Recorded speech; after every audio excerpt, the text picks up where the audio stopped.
حضرت ابن عمر رضی اللہ تعالی عنہم بیان کرتے ہیں، رسول اللہ صلی اللہ تعالی علیہ وآلہ وصحبہ وسلم نے فرمایا، اے میری امت کے لوگوں، ان 7 مقامات پر نماز ادا نہ کرنا ورنہ اجر و ثواب کی بجائے گناہ ہوگا۔ وہ کون سی جگہ ہے جن پر حضور اکرم صلی اللہ تعالی علیہ وسلم نے نماز پڑھنے سے منع فرمایا ہے؟ وہ مقام یہ ہیں: بسم اللہ الرحمن الرحیم، السلام علیکم ورحمۃ اللہ وبرکاتہ۔ محترم ناظرین، حدیث شریف میں ہے کہ جب اللہ تعالی نے زمین کو پیدا فرمایا تو زمین ہلنے لگی، تو اللہ تعالی نے پہاڑوں کو پیدا فرمایا اور ان پہاڑوں سے زمین کا ہلنا بند ہو گیا۔ تو پہاڑوں کی مضبوطی اور طاقت سے تعجب کرتے ہوئے فرشتوں نے کہا، اے ہمارے پروردگار، کیا تیری مخلوق میں پہاڑوں سے بھی بڑھ کر کوئی طاقتور چیز ہے؟ تو اللہ تعالی نے فرمایا کہ ہاں، لوہا پہاڑوں سے بھی بڑھ کر طاقتور ہے۔ تو فرشتوں نے کہا، اے ہمارے پروردگار، کیا لوہے سے بھی بڑھ کر طاقتور کوئی چیز ہے؟ تو فرمایا کہ ہاں، آگ لوہے سے بھی طاقتور ہے۔ تو فرشتوں نے کہا، اے ہمارے پروردگار، کیا آگ سے بھی زیادہ کوئی طاقتور چیز ہے؟ تو فرمایا کہ ہاں، پانی آگ سے بھی زیادہ طاقتور ہے۔ تو فرشتوں نے کہا، اے ہمارے رب، کیا تیری مخلوق میں پانی سے بھی زیادہ طاقتور کوئی چیز ہے؟ تو فرمایا کہ ہاں، ہوا پانی سے بھی زیادہ طاقتور ہے۔ تو فرشتوں نے کہا، اے رب العزت، کیا تیری مخلوق میں سے ہوا سے بھی زیادہ طاقتور کوئی چیز ہے؟ تو ارشاد فرمایا کہ ہاں، ابن آدم اپنے دہنے ہاتھ سے اس طرح پوشیدہ کر کے صدقہ دے کہ بائیں ہاتھ سے بھی چھپائے، یہ ہوا سے بھی زیادہ طاقتور ہے۔ مطلب یہ ہے کہ صدقہ بہت بڑی طاقت والی چیز ہے کہ اس سے بڑی بڑی خطرناک بلائیں ٹل جاتی ہیں اور بڑی بڑی مشکلات صدقے کی بدولت حاصل ہو جاتی ہیں اور بڑے بڑے اہم کام صدقے کی برکت سے پورے ہو جاتے ہیں۔ حضرت ابو ہریرہ رضی اللہ تعالی عنہ کہتی ہیں کہ رسول اللہ صلی اللہ علیہ وسلم نے فرمایا کہ قیامت کے دن سب سے پہلے ایک شہید، ایک عالم، ایک سخی کا فیصلہ ہوگا۔ سب سے پہلے ایک شہید کو خداوند قدوس عز و جل کے دربار میں لایا جائے گا، تو خداوند کریم عز و جل اس سے اپنی نعمتوں کا اقرار کرائے گا، پھر فرمائے گا کہ تو نے میری ان نعمتوں کے شکریہ میں کون سا عمل کیا؟ تو وہ کہے گا، میں نے تیری راہ میں جہاد کیا، یہاں تک کہ میں شہید ہو گیا۔ تو اللہ تعالیٰ فرمائے گا کہ تو جھوٹ بول رہا ہے، تو نے میری راہ میں میری رضا کے لیے جہاد کیا تھا، تو نے تو اس نیت سے جہاد کیا تھا تاکہ دنیا والے لوگ تجھ کو بہادر کہیں۔ تو دنیا میں لوگوں نے تجھ کو بہادر کہہ دیا۔ تو نے جس نیت سے جہاد کیا تھا، دنیا میں تجھ کو اس کا صلہ مل گیا کہ سب لوگوں سے میں نے تجھ کو بہادر کہلوایا۔ اب آخرت میں میرے دربار سے تجھ کو کوئی اجر نہیں ملے گا۔ پھر خدا عز و جل کے حکم سے منہ کے بل گھسیٹ کر جہنم میں ڈال دیا جائے گا۔ دوسرا شخص ایک عالم ہوگا جس نے علم پڑھایا اور خود پڑھا ہوگا اور قرآن مجید کی قرأت بھی کرتا رہا ہوگا۔ یہ دربار خداوندی میں لایا جائے گا تو خداوند کریم عز و جل پہلے اس شخص سے اپنی نعمتوں کا اقرار کرائے گا، پھر دریافت فرمائے گا کہ تو نے میری ان نعمتوں کے شکریہ میں کون سا عمل کیا ہے؟ تو وہ کہے گا کہ میں نے علم پڑھا اور پڑھایا اور تیری رضا کے لیے قرآن مجید کی قرأت کی۔ تو اللہ تعالیٰ فرمائے گا کہ تو نے جھوٹ بولا ہے، تو نے تو اس نیت سے علم پڑھا یا پڑھایا تھا تاکہ لوگ تجھے عالم کہیں، اور تو نے قرآن کی نیت سے کی کہ لوگ تجھے قاری کہیں۔ تو دنیا میں تجھ کو لوگوں نے عالم اور قاری کہہ دیا اور تجھ کو تیری نیت کا صلہ مل گیا۔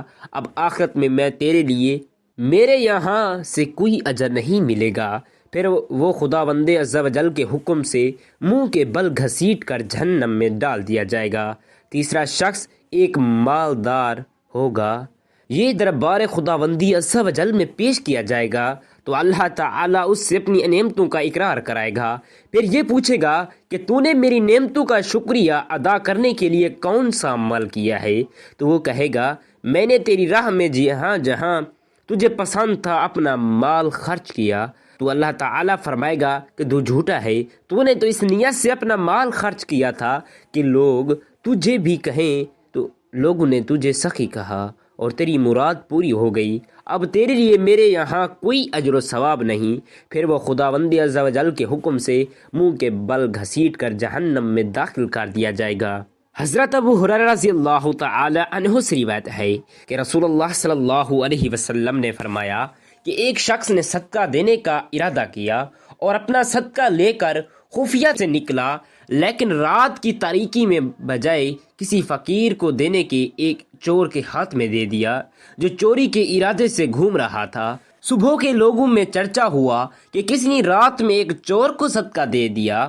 اس آدمی نے سن کر کہا کہ اے الہی عز و جل، تیرے ہی لیے سب تعریفیں ہیں، آج میں پھر صدقہ دوں گا۔ چنانچہ وہ اپنا صدقہ لے کر رات میں نکلا تو ایک زناکار عورت اپنے گاہک کی تلاش میں چکر لگا رہی تھی۔ اس نے اس کو کوئی مسکین عورت سمجھ کر صدقہ دے دیا۔ پھر صبح کو لوگوں میں چرچا ہوا کہ رات میں کوئی شخص ایک زانیہ کو صدقہ دے گیا، تو اس شخص نے کہا اے اللہ عز و جل، تیرے ہی لیے سب تعریفیں ہیں، آج میں پھر صدقہ دوں گا۔ چنانچہ پھر یہ شخص رات میں چھپ کر صدقہ کا مال لے کر چلا تو ایک مالدار شخص رات میں کہیں جا رہا تھا، اس نے اس مالدار کو مسکین سمجھ کر صدقہ دے دیا۔ صبح کو پھر اس چرچا ہوا کہ کوئی شخص رات میں بہت بڑے مالدار کو صدقہ دے کر چلا گیا۔ جب اس نے یہ سنا تو نہایتی افسوس کے ساتھ یہ کہا کہ یا اللہ عز و جل، تیری ہی لیے حمد و ثنا، افسوس کہ میرا صدقہ ایک چور، ایک زانیہ، ایک مالدار کے ہاتھ میں پڑ گیا، حالانکہ ہر رات میں اپنا صدقہ ان سبوں کو مسکین سمجھ کر دیتا رہا۔ افسوس، میں رنجیدہ ہوں کہ یہ شخص سو گیا تو خواب میں دیکھا کہ ایک فرشتے نے آ کر یہ کہا کہ تو نے چور کے ہاتھ میں صدقہ دے دیا تو شاید وہ چوری سے بچ جائے اور توبہ کر لے، اور تیرا صدقہ زانیہ کو مل گیا تو شاید وہ زناکاری سے بچ جائے اور توبہ کر لے، اور تو نے مالدار کے ہاتھ میں صدقہ دے دیا تو شاید وہ عبرت حاصل کرے اور خود بھی اپنا مال خدا عز و جل کی راہ میں خرچ کرنے لگے۔ حضرت ابو ہریرہ رضی اللہ تعالی عنہ سے روایت ہے، انہوں نے کہا کہ رسول اللہ صلی اللہ علیہ وسلم نے فرمایا کہ میں تمہیں ایسے کاموں کا راستہ نہ بتاؤں جس سے اللہ تعالیٰ تمہارے گناہوں کو بھی مٹا دے اور تمہارے درجات کو بھی بلند فرما دے۔ صحابہ کرام رضوان اللہ علیہم اجمعین عرض کیا، کیوں نہیں، ایسے عمل کی تو بہت ضرورت ہے۔ تو آپ صلی اللہ علیہ وسلم نے فرمایا کہ تکلیفوں کی باوجود کامل وضو کرنا اور مسجد کی طرف بکثرت قدم رکھنا، ایک نماز کے بعد دوسری نماز کا انتظار کرنا، یہ چیزیں جہاد کے حکم میں ہیں۔ امیر المومنین حضرت عمر فاروق رضی اللہ تعالی عنہ سے روایت ہے کہ رسول اللہ صلی اللہ علیہ وسلم نے فرمایا کہ تم میں سے جو کوئی بھی خوب کامل وضو کرے پھر ان کلمات کو پڑھ لے، اشہد اللہ الہ الا اللہ و اشہد ان محمدن عبدہ و رسولہ، تو اس کے لیے جنت کے 8 دروازے کھل جاتے ہیں کہ وہ جس دروازے سے چاہے جنت میں داخل ہو جائے۔ حضرت ابو ہریرہ رضی اللہ تعالی عنہ سے روایت ہے کہ رسول اللہ صلی اللہ علیہ وسلم نے فرمایا کہ میری امت قیامت کے دن اس حالت میں بلائی جائے گی کہ ان کی پیشانی روشن اور ہاتھ پاؤں وضو کے اثرات سے چمکتے ہوں گے، تو جو اپنی روشنی کو بڑھا سکتا ہو اس کو چاہیے کہ وہ اپنی روشنی کو بڑھائے۔ نماز کس جگہ نہیں پڑھنی چاہیے؟ حضرت ابن عمر رضی اللہ تعالی عنہ بیان کرتے ہیں کہ رسول اللہ صلی اللہ علیہ وسلم نے فرمایا 7 جگہوں پر نماز نہیں پڑھنی چاہیے۔ نمبر 1 کوڑے کرکٹ کے ڈھیر، نمبر 2 ذبح خانہ، نمبر 3 قبرستان، نمبر 4 شارع عام، نمبر 5 حمام، نمبر 6 اونٹوں کے باڑے، نمبر 7 بیت اللہ کی چھت پر نماز پڑھنے سے منع فرمایا۔ حضرت ابن عمر رضی اللہ تعالی عنہ سے روایت ہے کہ رسول عز و جل صلی اللہ علیہ وسلم نے فرمایا کہ کیا تم لوگ جانتے ہو کہ تمہارا رب اللہ تعالیٰ کیا فرماتا ہے؟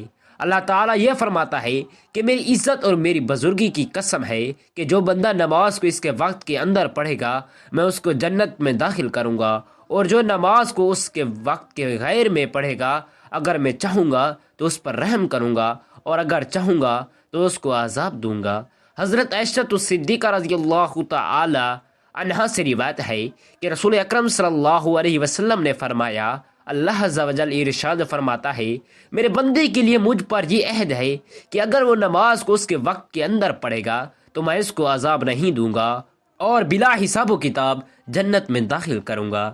حضرت ابو ہریرہ رضی اللہ تعالی عنہ روایت کرتے ہیں کہ رسول اکرم صلی اللہ علیہ وسلم نے فرمایا کہ جو شخص خدا کی راہ میں کسی چیز کا ایک جوڑ خرچ کرے تو اس کو جنت میں یہ کہہ کر بلایا جائے گا کہ اے اللہ کے بندے یہ بہترین جگہ ہے۔ پھر جو شخص نمازی ہوگا اس کو نماز کے دروازے سے بلایا جائے گا، اور جو مجاہد ہوگا وہ جہاد کے دروازے سے بلایا جائے گا، اور جو صدقہ دینے والا ہوگا وہ صدقے دروازے سے بلایا جائے گا، اور جو روزہ دار ہوں گے وہ باب ریان یعنی سرابی کے دروازے سے بلائے جائیں گے۔ یہ سن کر حضرت ابو ہریرہ رضی اللہ تعالی عنہ نے کہا، یا رسول اللہ عز و جل صلی اللہ علیہ وسلم، کوئی شخص ان تمام دروازوں سے بلایا جائے گا، اس کی کوئی ضرورت تو نہیں ہے، لیکن کیا کوئی ایسا بھی ہے جو ان تمام دروازوں سے بلایا جائے گا؟ تو رسول اللہ صلی اللہ علیہ وسلم نے فرمایا کہ ہاں، اور میں امید کرتا ہوں کہ تم انہی لوگوں میں سے ہو جو جنت کے تمام دروازوں سے بلائے جائیں گے۔ حضرت ابو سعید رضی اللہ تعالی عنہ سے مروی ہے کہ رسول اللہ صلی اللہ علیہ وسلم نے فرمایا کہ جو مسلمان کسی ننگے مسلمان کو کپڑا پہنا دے تو اللہ تعالیٰ اس کو جنت کا سبز لباس پہنائے گا، اور جو مسلمان کسی بھوکے پیاسے کو کھانا کھلائے تو اللہ تعالیٰ اس کو جنت کے پھل کھلائے گا، اور جو مسلمان کسی پیاسے مسلمان کو پانی پلائے گا تو اللہ تعالیٰ اس کو شراب خالص سے سیراب فرمائے گا جس پر مہر لگی ہوگی۔ حضرت ابو ہریرہ رضی اللہ تعالی عنہ سے روایت ہے، انہوں نے کہا کہ رسول اللہ صلی اللہ علیہ وسلم نے فرمایا کہ ایک زناکار عورت ایک کتے کے پاس سے گزری جو ایک کنویں کے منہ پر زبان نکالے ہوئے تھا اور قریب تھا کہ پیاس اس کو مار ڈالے، تو اس عورت نے اپنے چرمی موزہ اتارا اور اس کو اپنی اوڑھنی میں باندھ کر اس سے پانی نکال کر کتے کو پلا دیا، بس اسی سبب سے اس کی مغفرت ہو۔ اس نے عرض کیا کہ کیا چپائیوں کے ساتھ بھلائی کرنے میں ہمارے لیے اجر ہے؟ تو حضور اکرم صلی اللہ علیہ وسلم نے فرمایا کہ ہر گیلے جگر والے کے ساتھ بھلائی کرنے میں اجر ہے۔ اللہ تعالی تمام مسلمان بہن بھائیوں کی مغفرت و بخشش فرمائے، آمین یا رب العالمین۔ جزاک اللہ خیرا کثیرا۔